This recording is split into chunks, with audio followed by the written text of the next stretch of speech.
Колегите се почесто се мразат и се надпреваруваат едни против други. Сите си ставаат припки при работењето за да се достигне поголемо ниво кај одговорните велат Штипјани.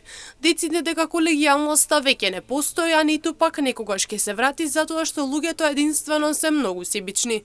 Согласни дека и промената на партии влијае врз распределбата на работно место, но и разбирањето на поимот колегијалност. Колегијалноста, од секој поглед на движењето на човекот и работата, што збориме за колегијалност на работата, е многу важна.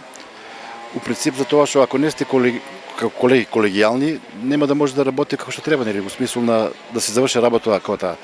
У последно време приметливо е дека колегијалноста е многу намалена, баш од аспект на можеби промена на што знам, партии се менат вамо таму тие работи, значи да не мешаме која партија што партија. И сите ги сваќаат другше колегијалност, другше сваќаат. Иначе колегијалност скоро и да не постои. Многу слабо.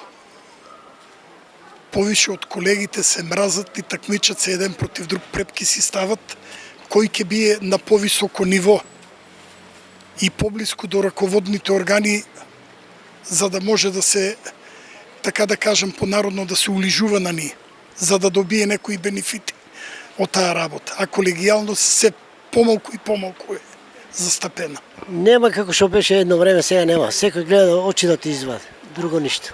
Инаку како што велат анкетираните, работното место е вториот дом, а ние поголем дел од времето го поминуваме таму.